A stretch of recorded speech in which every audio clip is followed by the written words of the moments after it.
We're here in Lahore, Pakistan, in the old city. I'm here visiting family. It's been about 3 years since I was in the country, and in that time, the country has gone through insane amounts of change. It's really full of deep contradictions. On the one hand, you've got this progressive set of the population. They're organizing fashion weeks, and they're partying, and you've got this liberal media explosion happening in this country. And they're operating uncensored by the government.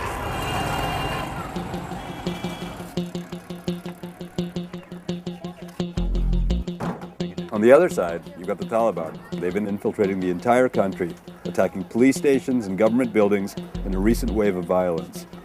It's now escalated into a full-fledged battle with the Pakistani army fighting the Taliban in the tribal areas near the Afghan border. We traveled to this area 3 years ago when we wanted to visit a massive illegal arms market believed to be a source of weapons for the Taliban. It's been called the most dangerous place in the world and is now basically closed to outsiders and journalists. So I asked my mom to call her buddy. He was the chief secretary of the Northwest Frontier Province of Pakistan. With his help, we got our own private militia, and they made sure we wouldn't get kidnapped or killed. If everybody come to my side, I will definitely kill him. Naim, who's our host, is part of the Afridi tribe.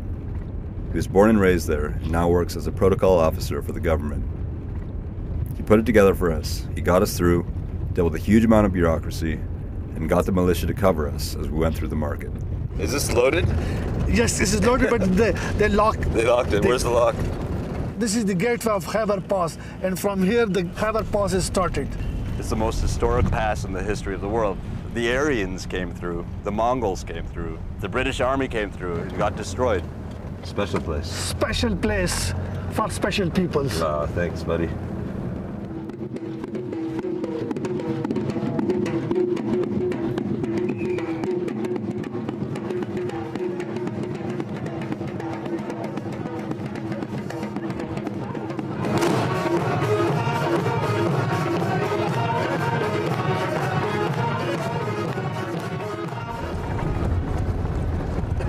This is the house of Mr. Ayub Afridi. He was in jail on the narcotics offense in USA. Now he is acquitted and now he is living here freely. He's the founder of the heroin trade. Not the trade, basically the idea. The concept. The concept. Of what? Of heroin.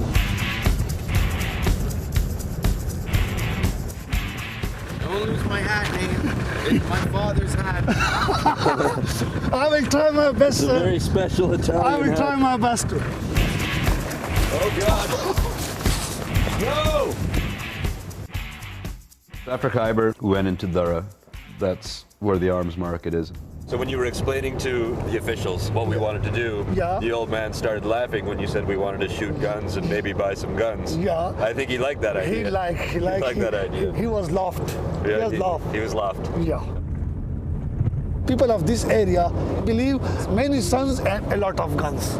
This is the philosophy of the Dara peoples.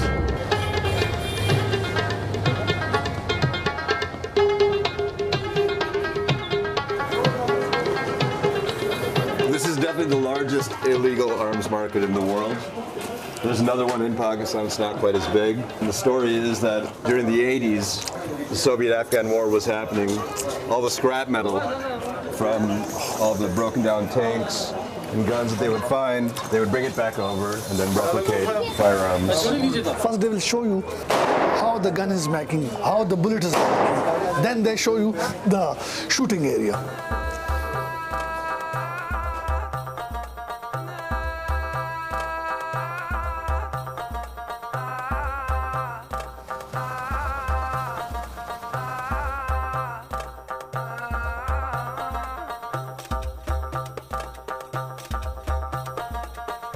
So in the whole town, they make 1,000 guns a day here. And they've been doing that for 70 years. That's a lot of guns. So this guy is making 9mm pistols with his bare hands. The guy who's making it is deaf.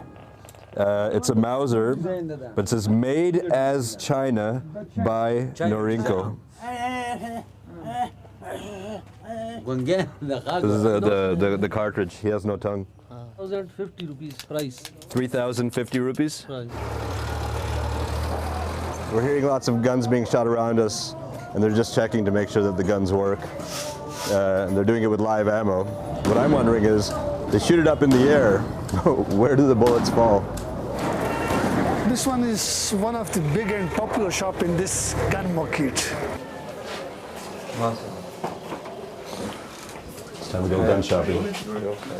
Here's an Italian machine. This is like a Kalashnikov? Kalakov. It says it's a muzzleite. I think you could do some damage with this.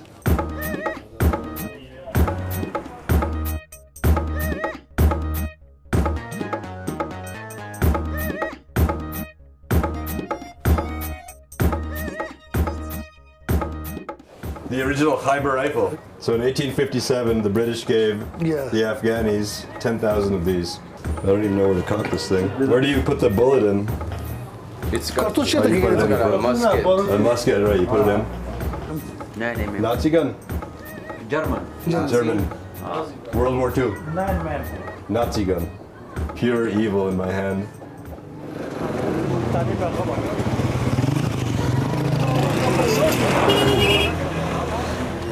So now we will go into the shooting area. Yes, let's go. Bullet. So, yeah. So we were wondering where they fall, and they don't fall far from us. I'm gonna keep it. Okay, yes, keep it. You gotta be kidding. This is the shooting area? We just had lunch downstairs. Yes.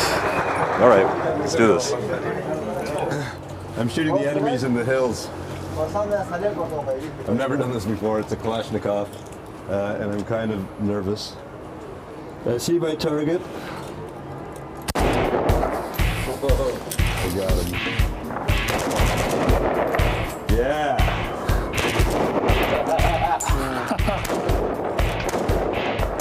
Pakistan Zindabad. Yeah.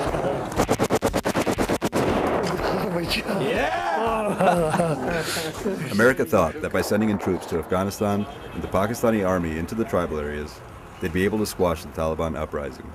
They were wrong. The people we saw live in caves. They work in insane conditions, they have no tongues, and they make guns with their bare hands. We're done. We succeeded in our mission. We came to Dara and we bought guns. We shot them. We saw how it all happens. If you come here, you got to make sure you look the part, and you got to have a guy like name to make it all happen. Shukriya. And one last thing. Goodbye to the Pakistan Zindabad.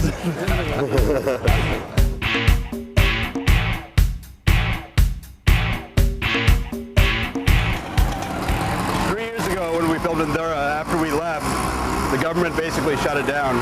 They shut it down to outsiders and journalists because the Pakistani army was in there fighting the Taliban. And right now, between the Pakistani army and the US troops on the border, the Taliban inside the tribal areas, it's essentially a powder keg that's ready to blow. A military expert that we know, he described the situation as the wickedest problem you could possibly imagine. Take it.